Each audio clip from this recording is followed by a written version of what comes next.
សួស្តីអ្នកនរគ្នាតើអ្នកនរគ្នាចង់ដូរ click code account Apple ID មែនទេតែអ្នកគ្នាអត់ចាំលេខកូដចាស់អូខេហ្នឹងហើយនេះខ្ញុំមកប្រាប់ពីរបៀបដូរលេខកូដ account Apple ID ដោយមិនចាំបាច់ប្រើ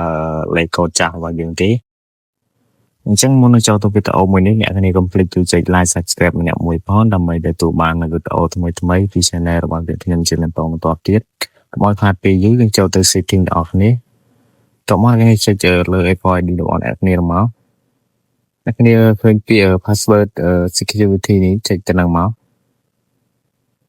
តោះមកអ្នកគ្នាប្រកាសជាឃើញហើយនៅខាងលើគេហ្នឹង change password ហ្នឹងអ្នកគ្នាចុចខាងហ្នឹងមកកំពុងដំណើរការអ្នកគ្នាប្រកាសជាឃើញហើយគឺខាងលើនេះគឺទាមទារយើងបំពេញលេខកូដចាស់តែយើងអត់ចាំលេខកូដចាស់ទេអញ្ចឹងយើងចុចពណ៌ខៀវខាងក្រោមនេះមកវាកំពុងដំណើរការហើយអូខេកន្លែងនេះគឺយើងត្រូវបំពេញលេខទូរស័ព្ទរបស់យើងដែលជាប់ជាមួយនឹង Apple ID ហ្នឹងគឺកតុយ13ហ្នឹងគឺខ្ញុំបានជាប់ជាមួយនឹង account Apple ID មួយហ្នឹងខ្ញុំធ្វើការបំពេញសិនអ្នកនរគ្នាសូមរងចាំបន្តិច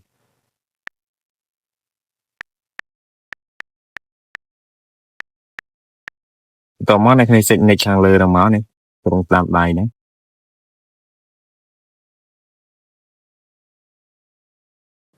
តោះមកកំពុង verify តែអង្គចាំសិនដល់កន្លែងនេះគឺគេឲ្យយើងធ្វើការវាលេខកូដដោះសោទូរស័ព្ទមួយទៀតដែលមានឈ្មោះថាយ៉ាហ្នឹងអ្នកគ្នាភាសា account របស់ខ្ញុំ Apple ID របស់ខ្ញុំគឺស្របជាមួយទូរស័ព្ទហ្នឹងអញ្ចឹងយើងអត់ដឹងលេខកូដគេដាក់ម៉ានទេអ្នកគ្នាចុចខាងក្រោមមកពេលតមកអ្នកគ្នាយកខាងលើគេនេះមកតមកដល់កន្លែងនេះគឺយើងឃើញហើយម៉ាកទូរស័ព្ទដែលយើងធ្លាប់ស្របជាមួយហ្នឹងគឺមាន iPhone 8 Plus និង11 Pro Max និង iPhone 13អ្នកគ្នាហើយទូរស័ព្ទរបស់ខ្ញុំគឺ11 Pro Max អញ្ចឹងអ្នកគ្នាចុចលើទូរស័ព្ទរបស់អ្នកគ្នាមកពេលដល់កន្លែងនេះគឺយើងវាយលេខកូដដែលយើងធ្លាប់លុកសោទូរស័ព្ទដៃរបស់យើងគ្នាវាយមកបន្ទាប់ពីវាយរួចមកវាកំពុងដំណើរការអូខេបន្ទាប់មកគឺដល់កន្លែងដែលយើងត្រូវបំពេញ password ថ្មីហើយអ្នកគ្នាធ្វើការបំពេញមក password គឺខ្ញុំដូចបានជាក់ពីវីដេអូមុនអញ្ចឹងគឺយើងត្រូវបំពេញមានអក្សរតូចអក្សរធំនិងសញ្ញាឬក៏លេខអីហ្នឹងអ្នកគ្នាធ្វើការបំពេញមកហើយមុនអ្នកគ្នាបំពេញអ្នកគ្នាធ្វើការកត់ទុកឲ្យហើយមកដើម្បីងាយស្រួលក្នុងការភ្លេចអ្នកគ្នាគឺអ្នកគ្នាបំពេញហើយអ្នកគ្នាកត់ទុកមកណាគឺក្រោយយើងមានការ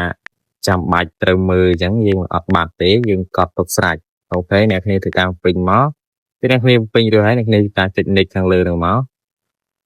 ការរងចាំបន្តិចអ្នកគ្នាអូខេគឺដូរបានរួចរាល់ហើយអ្នកគ្នាគឺលូតសញ្ញាគ្រីនេះក្រុមហ៊ុន Apple ID គេផ្ញើមកចូល Gmail របស់ខ្ញុំដែលខ្ញុំបានជាប់ជាមួយនឹង Apple ID ដល់ហ្នឹងគេផ្ញើមកហើយគឺបានដូររួចរាល់ហើយតែ setting មក